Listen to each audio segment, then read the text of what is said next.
Good morning, everyone. Thank you very much for coming to what we hope will be an annual, at least an annual, borough-wide town meeting. I welcome everyone.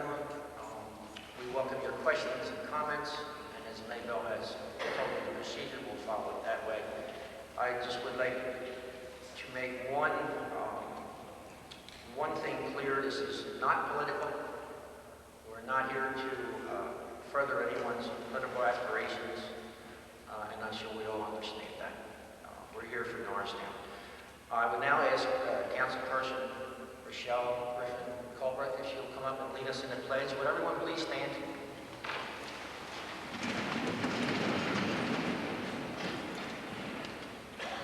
I pledge allegiance.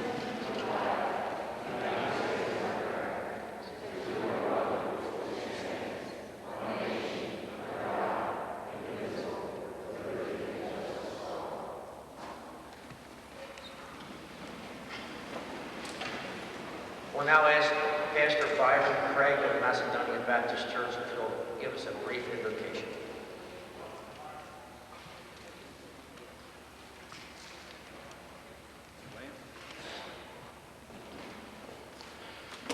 Father, as we come to you today, we are so thankful and so appreciative for life and the fullness of life.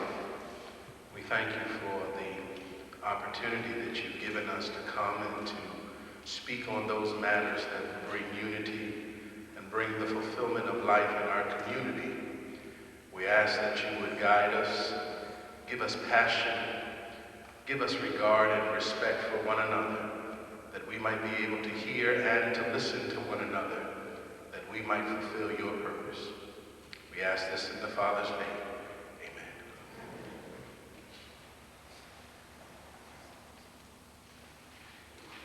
Thank you. I would just like to take maybe 2 more minutes. I don't think that everyone can see the name tags up here. Those of you who took a list of the panelists as you're coming in have it, but just so everyone can put a face with a name, I just want to quickly introduce the panelists. To my far right is Pastor Byron Craig from the East End Ministerium. Reverend Frank Sanders is on his way, hopefully, from the West End Ministerium. Next we have Miguel Nunez, who is the founder and chairperson of Connections, and he is an advocate for the Hispanic community at St. Patrick's Church. We next have Robert Ellinger, who is the Norristown Small Business Assistance Center. Next we have Susan White-Herchek, Interagency Council. Next is Michael Marsh, the editor of the Times Herald. Next is Ted LeBlanc, and Michael is blotting him out right now, but he didn't hear me today. I'm sorry, Mike. Next is Dr. Michael Woodall, Superintendent of Norristown Area School District. Next is Lieutenant Mark Bernsteel of the Clean Team. That's his main thing. And next we have Melissa Murphy-Weber, who is an Assistant District Attorney with Montgomery County. Next we have Aretha Swift, who is the coordinator of Weed and Seed for Norristown. Next we have Linda Christian, who is the head and president of the North End Town Watch. And next we have our Borough Council President, Marge Hunter. To my left is the Council Vice President, Olivia Brady, Councilperson Tony Gardner, Councilperson Rochelle Griffin Culbreth, Councilperson Noreen Morello, Councilperson Jack Ogden, Councilperson Ernest Scott, Jr., Director of Planning, Jane Mouzonier, Kim Stever, who is the Business District Coordinator for the Borough of Norristown. Next we have Charles Sweeney, the Fire Marshal, and the Director of Code Enforcement. Next we have the Public Safety Director and Chief of Police Russell Bono. We then next have Captain Willie Rochette, Norristown Police Department. Then Lieutenant McEwen of the Norristown Police Department. Then on the table to the far left is the very nice folks who have agreed to be the moderators and to screen the questions. From the League of Women Voters, of course, Maybell Ball, who's the moderator. Then we have Janice Meeks, Jocelyn Tenney, and Nettie Hughes is over there? Yes. Nettie Young Hughes from the Executive Director of the Carver Center, who was one of the driving forces behind this. Olivia Scott was also one of the coordinators, but she can't be here because of her physical condition. Is Olivia here? Hey, all right. We have a seat up here for you. Stay there.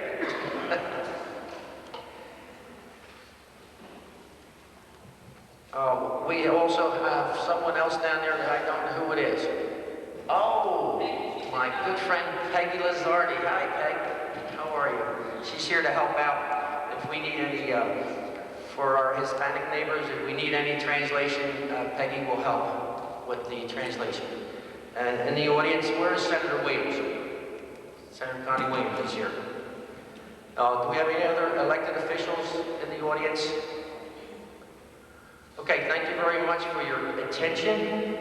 I have another note here. If you have cell phones or pagers, please either turn them off or put them on what I call stun. Okay. Thank you very much for your attendance and your participation. Now I'll turn this back to Maybelle Hall and we'll get started. Thank you.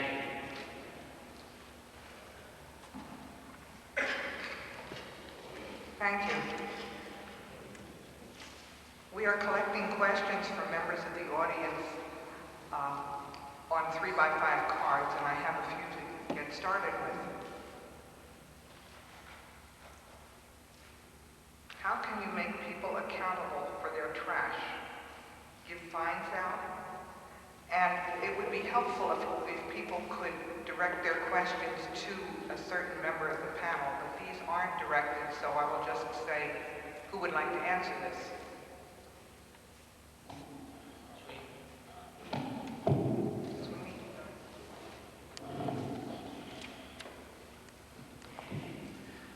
Okay, the question was, I guess, how can we make people accountable for the trash? That's if they have it out too early or... Right, and then is give fines out the way. Okay, all right, the first thing is, everybody knows the Borough of Norristown has a trash pickup that is done by J.P. Mascara.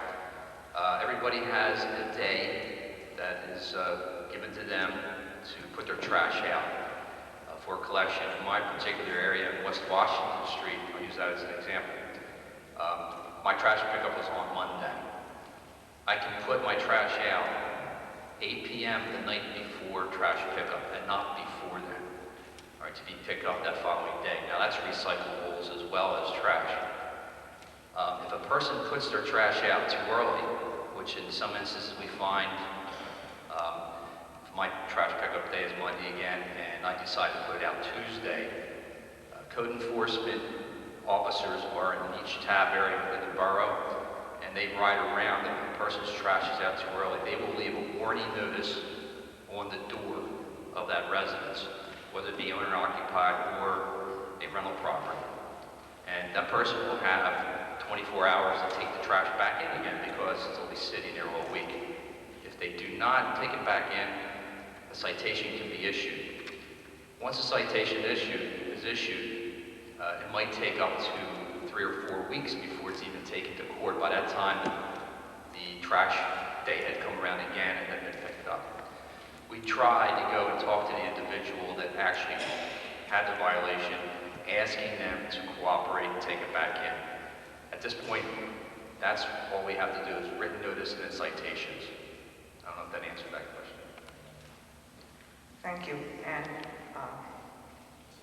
Mr. Doherty is going to add that. Just to dovetail on to Mr. Sweeney was speaking about, I think fines are necessary, however, enforceable is the question. I think we have to reach back into the community and actually have participation from the neighborhoods and block captains, so to speak, to help community residents understand the rules and ordinances that are in the borough codes to help enforce these particular quality of life issues. But it's going to have to start on each and every block with each and every individual in the borough of Norristown to help address the littering and debris that's on our streets. Thank you. My next question is, why aren't businesses coming into Norristown? Is it because of high taxes they are hit with? I'm going to start with Margaret Hunziker, is President of the Borough Council.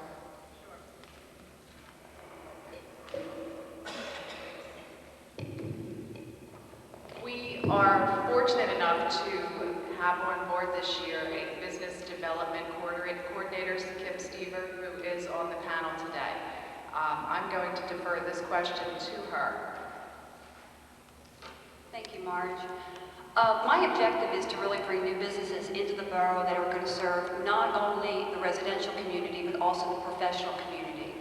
So subsequently, that requires a little bit of homework and understanding why businesses will come to a particular area. Some of the deterrents are the image issue that Norristown has been wrestling with for a long time. There is a perception of crime. There's a perception that it's not a safe area. But there's also a lot of good things to offer new businesses coming into the area as well.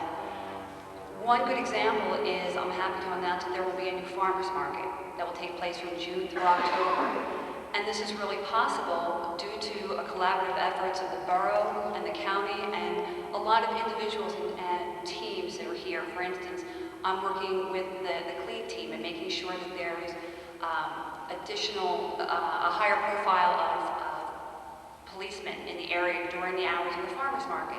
It's necessary not only for the consumers to feel safe, but also for the farmers to feel safe. And frankly, a lot of businesses are just like a family. They want to feel confident and they want to be assured that their employees are going to have a good quality of working life. So in targeting new businesses to the area, we do have to take into consideration what some of their concerns are and address one on an individual basis. Thank you. The next question I'm going to address to Aretha Frank, who's the Montgomery County Revitalization Coordinator. Why are we so behind other boroughs in rebuilding the community and in receiving grants?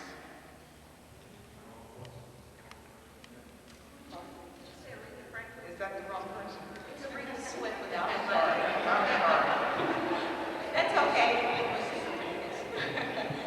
That's okay. I'm always addressed as Aretha Franklin without the money and all. Again, that's why are we so behind other boroughs in rebuilding the community and receiving grants? Okay. Give that to James. Yes. Okay.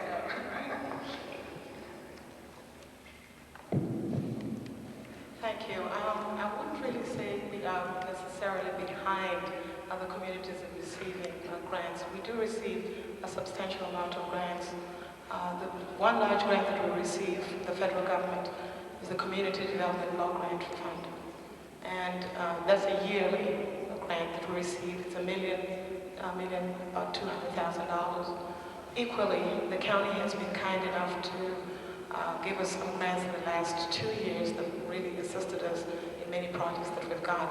The state as well has given us grants over the last 10 years that are surmountable. One thing we have to remember too, that when we go to compete for grants on a national level or on a regional level, we're competing with areas such as Camden, with Chester, and areas that actually, believe it or not, have statistics that are worse than Norristown.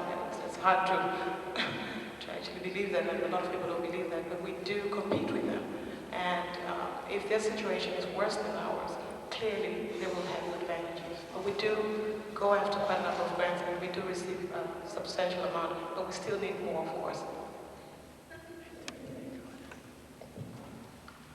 Thank you. Before I go to the next question, we have an interpreter here, and we're going to ask everyone who's Spanish speaking if they will move over to this section of the hall, and the interpreter will be over there to interpret questions and answers for you. Buenos días. Se le pide a todas las personas que hablen español que se sienten a este lado del auditorio y va a haber una persona que les va a traducir las preguntas y las respuestas. Así que todas las personas que hablen español se sientan en este lado del auditorio. Gracias.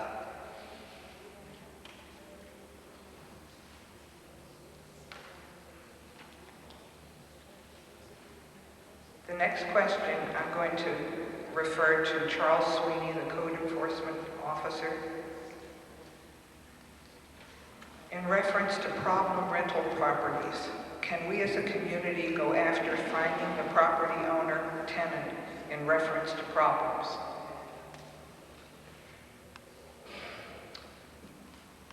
All right, a little bit of history about Norristown, I guess, first off. Norristown is more than 50% rental units at this point. We have some 6,941 units within the borough of Norristown. So we are truly a rental community. And the rental properties we do have, we try to maintain using the staff of code enforcement officers we have. We do know where they're at, unlike other communities around us that really don't have any idea where their rental properties are. We do know where they are located and what communities they are, what areas of town they're located in. And we've been trying to inspect the interior and the exterior of these properties at least once every 3 or 4 years, depending upon the type of condition the property is in. We find that some of the landlords are more responsive than others as far as taking care of complaints. They visit their properties regularly, but there's also ones that have agents that maintain the properties for them. They might live in Colorado, California, Florida, live all throughout the United States and other countries, I might add.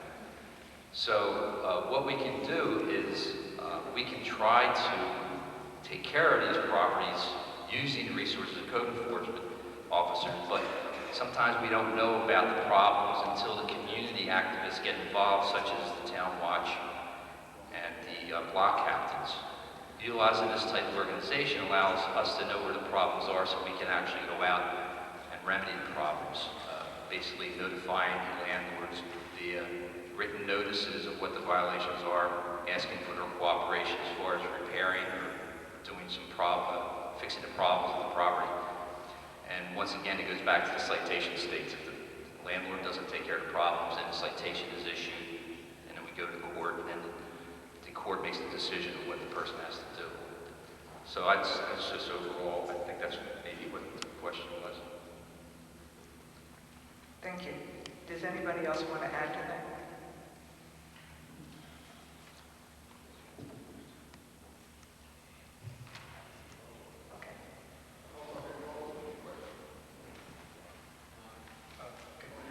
Well, no, this is, if you want to make a comment or ask a question, if you want to do a rebuttal, please fill out a card, or if you want a follow-up answer.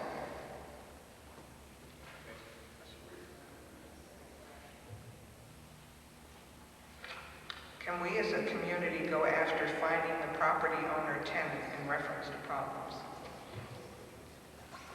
I believe that, again, as Mr. Sweeney stated, we do have codes in the books in reference to finding homeowners or landlords in reference to rental property issues.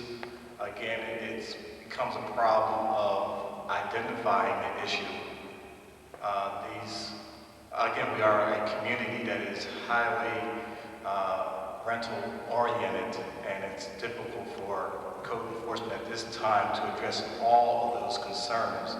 And it really is going to require the public and the community to be an active participant in helping the borough of Norristown address those concerns that affect the community in relationship to violations of properties by landlords.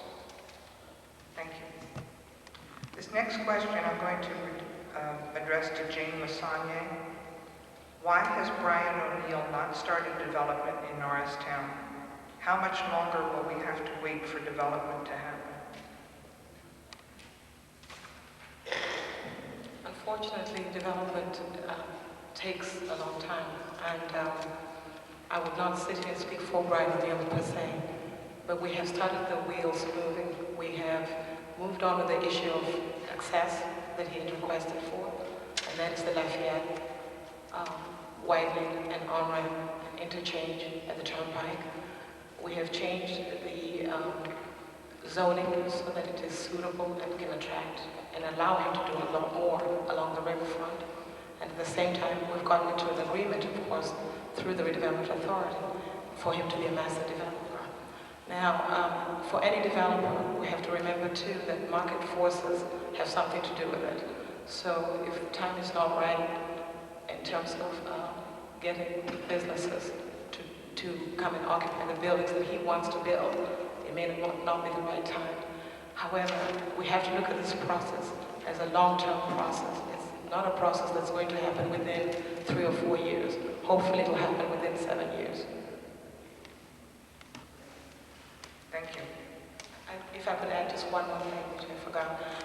He has purchased the PNC building where he's going to start his first office development. Thank you. This question is for Chief Bono. It's about curfew. Can we change the curfew laws? For example, a 5 to 6-year-old compared to a 17-year-old coming home from work. And then it says 10:30, something I can't read, versus 12 midnight to 7 Sundays. Oh, 10:30, something to Thursday, and then 12 midnight Friday, Saturday. Well, actually, this question just came up recently at a council meeting, and we were informed by the borough solicitor that, and in fact, he has copied me a copy of the opinion that curfew laws have been declared unconstitutional, and that it unfairly restricts the movements of even juveniles who are entitled to the same rights of freedom of movement. So the only way we could even establish a workable curfew law now is to do a prolonged study, and that study would have to indicate that juvenile crime was a problem between those particular hours, whatever hours the curfew was set for. We would need to demonstrate by statistics that the curfew would somehow alleviate those problems. Thank you. The next question is for Dr. Woodall. Are there plans in place for full-day kindergarten? Our office has prepared plans for the board to consider about starting full-day kindergarten this fall. The board has those plans under review. There will be a meeting Monday night for the board to ask any sort of questions that they have regarding the proposed plans. The board has to consider in its budget deliberations as to what it considers that it needs to do. From my perspective, I can tell you full-day kindergarten is really needed. The majority of children in the United States who go to kindergarten go to full-day kindergarten. They do not go to half-day kindergarten. The latest research that I have seen shows that the most important years of a child's education are in those early years. They are not in the later years where we tend to spend more money in America. In America, we tend to spend more instructional money on colleges and high schools than we do young children. And all the studies show that I have seen is that the most critical years, in fact, is in some instances, there is a window of opportunity that only exists to teach certain things in the earlier years. And when that window is missed, then the child has a struggle for the rest of their lives. Thank you. We have a lot of questions here on redevelopment, and the next one is addressed to the mayor. Will the Norristown community be able to provide input into the proposed development along the riverfront? What will be the forum and when? The development of the riverfront is basically controlled by zoning that's in place now, including a new unified development overlay that was approved probably almost 2 years ago at this point. And this overlay plus the existing zoning controls the type of development that's allowed in a particular area, including along the river. The overlay allows for mixed uses, which would be residential, office buildings, perhaps some light industrial. As most of you know, it's an old heavy industrial area down there whose time has passed as far as heavy industrial uses. There just aren't heavy industrial uses anymore. So the plan is to develop that, as I said, a mix of residential, office, some light industrial, commercial, and even perhaps a school. Try to attract a college to come in and put a school down there, maybe like an annex to a law school or something like that. So again, the allowable uses are broad as opposed to being restricted by the heavy industrial zoning that was in place. And I hope that answers that question.